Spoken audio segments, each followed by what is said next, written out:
Olá para você que é raro, olá para você que é rara assim como eu. Eu sou a Luciana e no vídeo de hoje eu vou te falar qual foi os meus primeiros sintomas de neuromielite óptica e como foi que foi fechado o diagnóstico, quais foram os exames que foram feitos para fechar o diagnóstico de neuromielite óptica. Primeiro, antes de te falar sobre sintomas, como foi fechado o diagnóstico, eu quero te falar por que eu resolvi gravar esse vídeo aqui no YouTube. Então, quando eu descobri que tem neuromielite óptica, é uma doença rara, o médico falou que era uma doença rara, e eu fiquei assustada por vários motivos, né? Por ser rara e saber pouco sobre essa doença. Então, eu comecei a perguntar aos médicos, outros médicos que vinham, se eles conheciam, enfermeira, se conhecia alguém que tinha essa doença, e todo mundo me falava que não conhecia ninguém, que nunca tinha ouvido falar sobre essa doença. Então, tudo que eu queria é encontrar alguém que tem neuromielite óptica para me falar sobre as suas experiências, falar com o que sente, o que não sente. Bom, para ter aquela troca de experiência, e eu não encontrei. A minha neurologista, quando veio e fechou o diagnóstico, ela me passou o perfil oficial da NMO Brasil, então já foi uma luz, né, quando eu achei o Instagram deles, mas isso foi depois que fechou o diagnóstico. Meu diagnóstico foi fechado depois de 1 mês e 15 dias, então demorou bastante. Então vamos lá falar sobre os meus primeiros sintomas. Os meus primeiros sintomas foram cansaço, os meus primeiros sintomas foram dor no olho. Eu comecei a sentir dor no olho, os dois olhos, certo? Quando eu mexia para lá ou mexia para cá, eu sentia dor ocular. E depois dessa dor no olho, eu comecei a sentir uma forte fadiga nas pernas. E agora vem um detalhe, eu estava com o meu bebê de 3 meses. E eu comecei a achar que essa fadiga era justamente porque eu estava no puerpério. Quem é mãe sabe como essa fase é bem desafiadora. Então eu achei que o meu cansaço estava vindo dali. Isaac estava começando a mamar mais. Olha, eu estou no quarto do Isaac, tá, gente? Olha o layout aqui é do quarto dele. Então o Isaac estava começando a mamar mais, então eu achei que esse meu cansaço era disso. Só que a dor que eu estava sentindo, a fadiga que eu estava sentindo era uma forma de dor. Era das pernas para baixo, certo? Não era para aqui para cima, era só para baixo. E a dor nos olhos.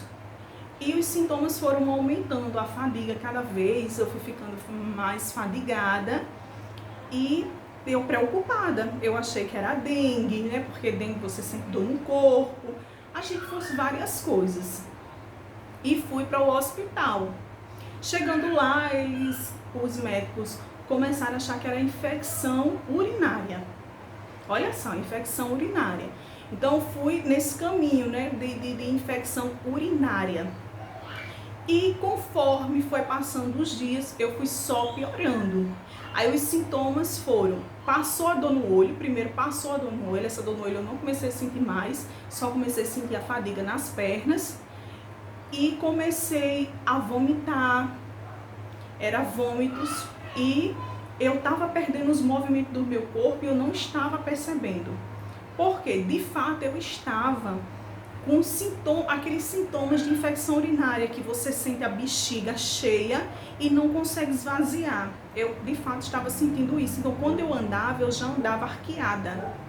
Já estava andando arqueada. Então eu achava que era por conta que quando a gente está doente, realmente sentimos a sensação de querer ficar só deitada. Então eu achei que era isso.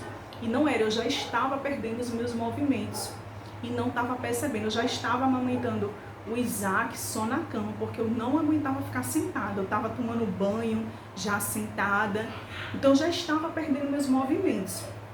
Então vamos lá para os sintomas.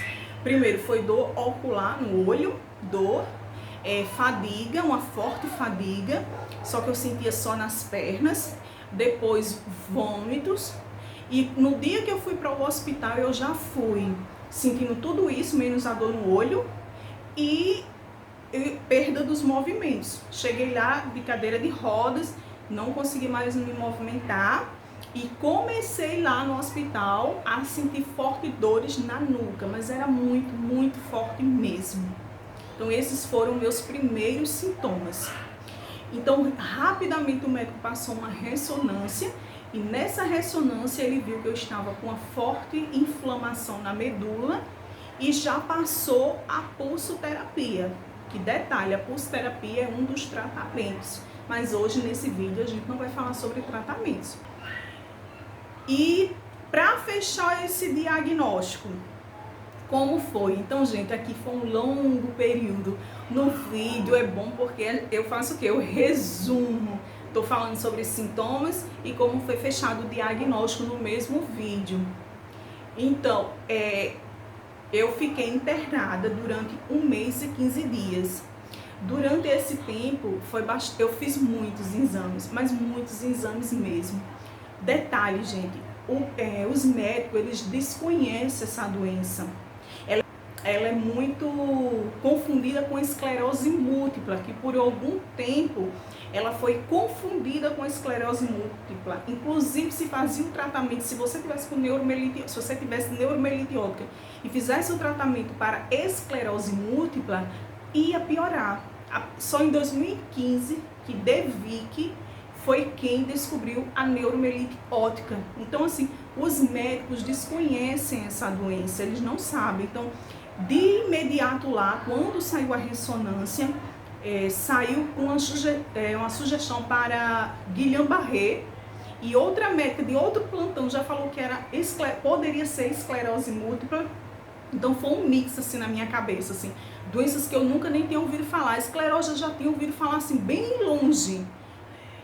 Então começou a fase da investigação, então foi vários exames. Vamos lá para os exames que eu fiz para fechar o diagnóstico de neuromelite óptica. Os exames foram o líquor, que é um líquido que tira aqui da coluna.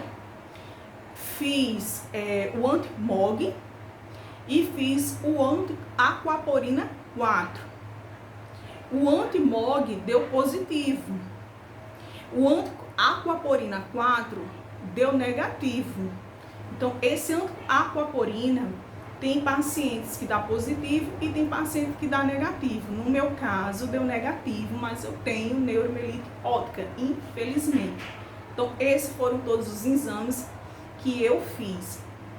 E em outro vídeo, eu vou falar sobre quais foram os tratamentos que eu fiz. Então, assim como eu, se você é raro ou rara, curta esse vídeo, compartilha. Por quê? Informação, gente, pode salvar vidas. Essa doença, ela pode matar. Infelizmente, quando eu cheguei no hospital, eu cheguei muito mal. Eu cheguei muito mal mesmo. Então, se ela não for diagnosticada o mais rápido possível, cada vez o paciente vai piorar e as sequelas vão piorar também. Então, cada vez que as pessoas saibam o que é neuromelite óptica e quais são os sintomas, mais rápido vai se chegar ao diagnóstico.